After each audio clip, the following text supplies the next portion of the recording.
Okay, so this video is to finish up the chapter 1 notes that we started in class. And we talked about in class how there was these 3 Pythagorean identities. In your notes, I told you guys you had to memorize these, but let's talk about where they came from so you can understand them. These 3 Pythagorean identities really are from the Pythagorean formula, Pythagorean theorem that you guys have been using forever, which we did rename in class the other day. We said that we proved the Pythagorean theorem was the same thing as the distance formula, and you guys were okay with that. So a squared plus b squared equals c squared. And then we renamed these variables because we drew the distance on a coordinate plane. And instead of calling a, b, and c, we called them x, the side to side, y, the up and down, and r, the radius. We renamed this as x squared plus y squared equals r squared. So now we're going to take this, and 3 different times we're going to do a little bit of different math to it, and we're going to get the 3 different Pythagorean identities. So let's take the first version over here. I'm going to do x squared plus y squared equals r squared, and I'm going to divide everything by an r squared. So I get x squared over r squared plus y squared over r squared equals r squared over r squared. I haven't changed anything since I've divided everything in the equation by an r squared. I have kept everything equivalent. I can rewrite x squared over r squared as x over r squared plus y over r and then squared on the outside. And r squared divided by r squared is just a 1. Hopefully you recognize the ratio x over r. That is called cosine, and it's squared. So cosine squared theta plus sine squared theta, because y over r is sine equals 1. And there is our first Pythagorean identity. We can do it again. Do tangent, do x squared plus y squared equals r squared. And this time, instead of dividing by r squared, we're going to divide everything by a x squared.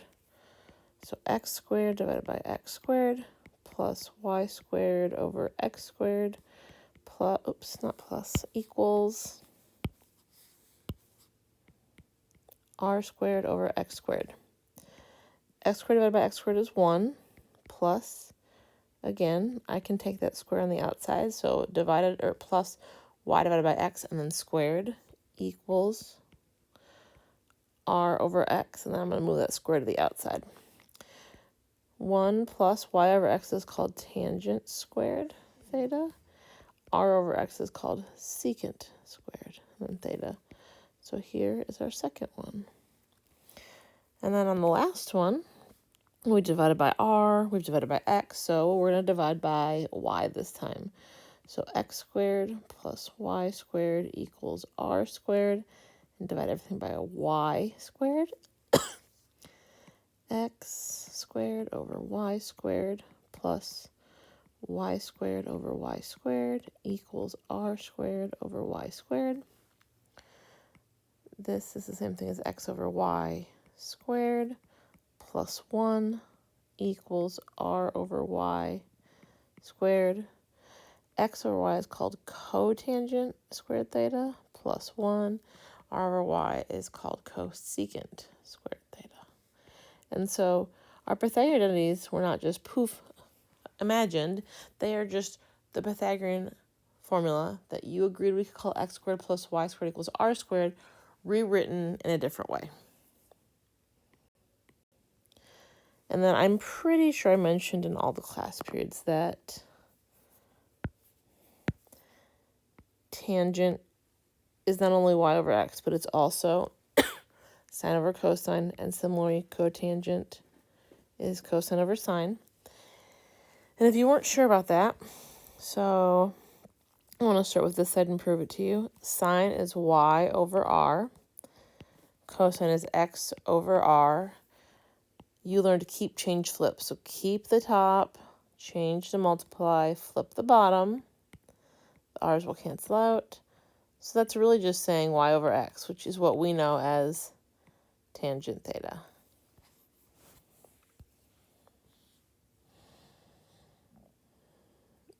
Okay, let's do this one. I'm pretty sure I started this in most class periods, but let's just do the whole thing. I'm going to do it with the Pythagorean identities, and then I'll go back and do it the easier way that I like to do it.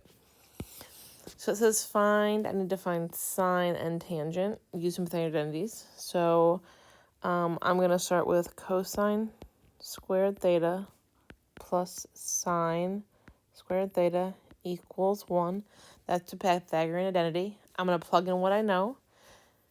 And the reason I started with this one is I'm going to find sine first. And so this is the Pythagorean identity that it has sine in it. And I also know cosine. So I plug in the cosine, then I put the square on the outside. Plus sine squared theta equals 1. So when I square this fraction, the negative times the negative is going to be a positive. So I get 3 over 16 plus sine squared theta equals 1. I'm going to change my 1 into a 16 over 16 because I'm going to subtract in a second. Sine squared theta equals 16 over 16. And here's where I subtract. Move the 3 over 16 over. So sine squared theta equals 13 over 16. And then we're going to square root, and we're going to be very careful because when we put a square on the paper, when we make one appear that wasn't there, we have to take care of the plus and minus. So I get sine theta equals a plus or minus root 13 over 4. And then I'm going to stop. I'm going to check real quick. Up here, sine is greater than 0, which means I want just the positive version. So my answer for sine is root 13 over 4. So there's one answer. Now to find tangent, the Pythagorean identity for tangent is that tangent squared theta plus 1 equals secant squared theta. Okay, I don't know tangent. I do know secant, though, because secant and cosine are reciprocals. So for secant, I can plug in 4 over negative root 3. I just reciprocated it because they're reciprocals and then square it. Tangent squared theta plus, I'm not going to call it 1. I'm going to do the same trick I did previously. But this time the fraction is going to be different. So if you go over here, you're going to get 16 over 3. 4 squared on top is 16.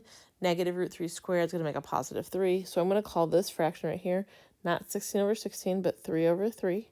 Similar denominators, or same denominators. So tangent squared theta is going to equal 13 over 3 minus 3. Oh, no, 16 over 3 minus 3 over 3. Tangent squared theta equals 13 over 3. I'm going to put a square on the paper, and I'm going to put a plus and minus. Square root, plus and minus, plus and minus. So tangent theta equals plus or minus root 13 over root 3, which we have to rationalize by multiplying by root 3 over root 3. So plus or minus root 39 over 3. Can't leave it. Got to deal with the plus and minus. Oops. So cosine is negative, which means x is negative. Sine is greater than 0, which means y is positive. So if you take a positive y and divide by negative x, that means my tangent is going to be negative. So I get that tangent theta equals negative root 39 over 3. I want to show you another way to do, well, okay, like another way and a half to do this. So first of all, on the previous page, I showed you that tangent theta equals sine theta over cosine theta. And right here, I found sine. So instead of doing this way right here, I could have done this down here instead. But these aren't Pythagorean identities, so I was just following the directions we were given. Sine we found to be root 13 over 4. Cosine they gave us, negative root 3 over 4. Dividing by fractions, you do keep, change to multiply, and flip over. The 4's cancel off. So now I have negative root 13 over root 3, multiplied by root 3 over root 3, negative root 39 over 3. This is the same thing I got up here. So that's another way. Okay, your homework says to use Pythagorean identities, and your test or quiz might say use Pythagorean identities. So if it says that, you do have to follow the directions and use what you were told to use. However, I want to show you another way that you can do it when they aren't very specific with their directions. So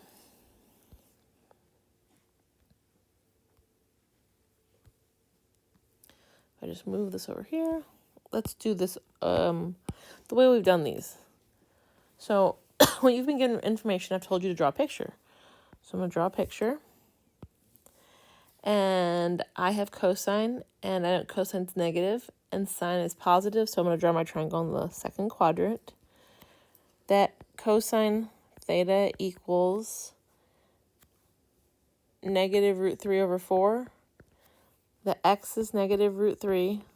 The r is 4.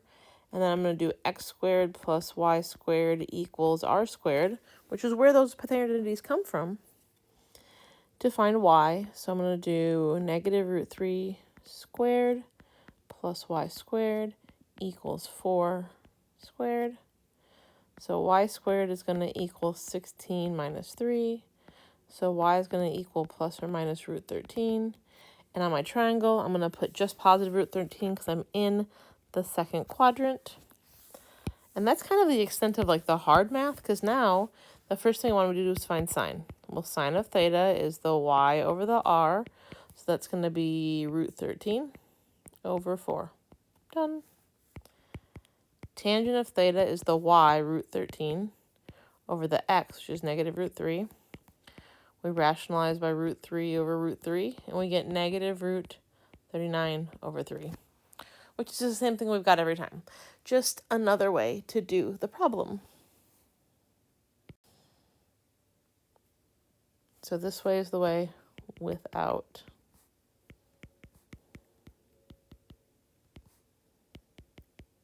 identities. So one more example to do. It says to do this. Okay, so I want to find sine and cosine given that tangent's 3 over 4 and it's in quadrant 3 using Pythagorean identity. So let's do the Pythagorean identity way. So I remember quadrant 3. So we just keep in mind that means that x is negative and y is negative. So the Pythagorean identity that uses tangent is tangent squared theta plus 1 equals secant squared theta. Secant is cosine's reciprocal, so I'm going to go to cosine first. So 3 over 4 squared plus 1 is going to equal my secant squared theta. This is going to be 9 over 16 plus, don't write a 1, you're adding to a fraction, so call it 16 over 16 equals secant squared theta. 25 over 16, sorry, equals secant squared theta. And then we square root both sides, and when we square root, we put a plus or minus. But we already know that x is negative, and we know that r is always positive, so this is going to be a negative 5 over 4 equals secant theta. They're reciprocal, so cosine of theta is going to equal negative 4 over 5. Now that I know cosine, I can use Pythagorean identity to go find sine. So cosine squared theta plus sine squared theta equals 1. Negative 4 over 5 squared plus sine squared theta equals 1. Sine squared theta equals, I'm going to change that 1 in a second, but I'm going to square my fraction first.